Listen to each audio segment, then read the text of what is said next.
Have you ever found yourself staring at a task you know you have to do? Something simple, something important, and yet you just can't start? You're not lazy. You're not broken. You're not irresponsible. You're experiencing one of the most universal human struggles, procrastination. And despite what most people think, procrastination isn't a time management problem. It's not about discipline or willpower or trying harder. Procrastination is a brain problem, or more precisely, a brain conflict. A conflict between the part of your mind that knows what you should be doing and the part of your mind that's focused entirely on avoiding discomfort. To understand why you procrastinate, we have to go inside your brain, into the architecture of decision-making to see what's really going on behind the delay. Your brain isn't one unified decision-making machine. It's more like two systems competing for control. On one side, you have the prefrontal cortex, the logical, long-term planner. This is the part of you that sets goals, creates schedules, and understands consequences. On the other side is the amygdala, your emotional alarm system. It makes fast, instinctive decisions based on pleasure, discomfort, and threat. When you face a difficult, boring, or uncertain task, your amygdala triggers something known as task-related anxiety. This anxiety signals, "This feels uncomfortable. Avoid it." Meanwhile, your prefrontal cortex says, "This is important. Do it." And that internal tug-of-war determines whether you start working or delay. Procrastination happens when your emotional brain wins the fight. Your brain is wired to prioritize short-term rewards over long-term benefits. It's called instant gratification bias, and it's one of the oldest survival mechanisms humans have. Thousands of years ago, quick rewards were good. Food now was better than food later. Rest now was safer than working under danger. But in the modern world, this same mechanism pulls you toward anything that feels good right now. Scrolling your phone, watching one more video, getting a snack, checking notifications. These quick hits release fast dopamine. Meanwhile, your assignment, project, or responsibility offers no instant reward, only delayed benefits. Your emotional brain thinks, "Why do something uncomfortable now for a reward that comes later?" And so you procrastinate. Not because the task is hard, but because your brain is chasing quicker pleasure. Here's the dangerous part. Procrastination creates its own stress loop. When you delay a task, you feel temporary relief. That relief is a reward. Your brain thinks, avoiding the task reduced discomfort. Do that again. This teaches your brain to repeat the behavior. But soon guilt appears, self-blame, pressure. And the more anxious you feel, the harder starting becomes. So you avoid it again, which increases anxiety even more. And the cycle repeats. This is why procrastination isn't a single behavior. It's a habit loop reinforced by emotional relief. Your brain isn't choosing laziness.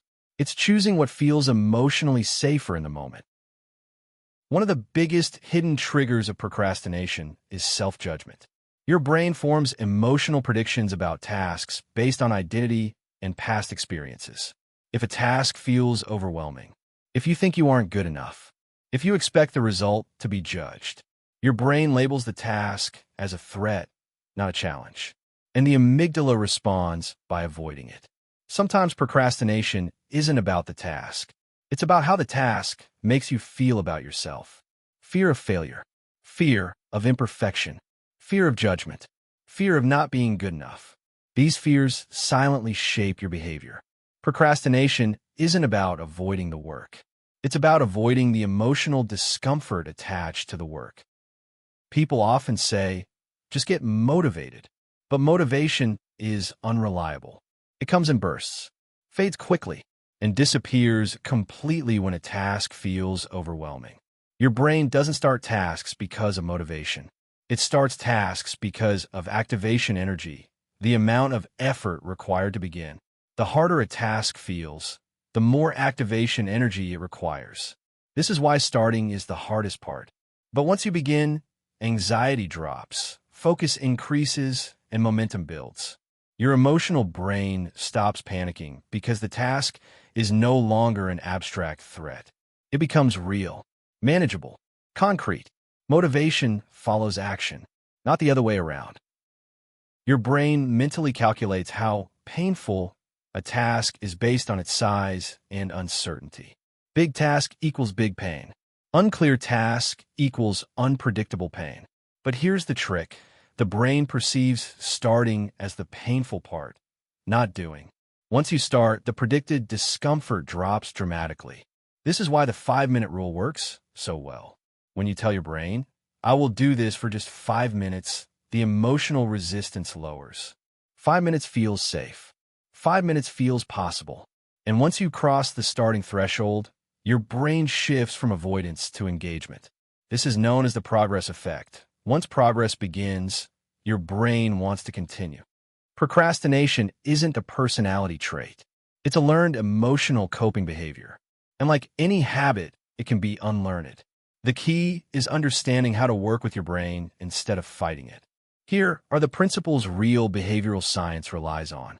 Lower the activation energy. Start with tiny steps. Break tasks into small, concrete actions. Clarity kills anxiety. Use the 5-minute rule. Trick your brain into beginning. Reduce emotional triggers. Remove judgments and perfectionism. Change your environment. Fewer distractions equals less emotional resistance. Begin before you feel ready. Action creates motivation. When you stop seeing tasks as threats, your brain stops fighting you. When you break tasks down, your emotional brain relaxes. When you start small, your rational brain gains control. Procrastination isn't solved by trying harder. It's solved by understanding the emotional battles happening inside your mind. Once you learn how your brain creates delays, you gain the power to break the cycle and become the version of yourself you always knew you could be. Don't forget to like and subscribe, and as always, have a scientific day.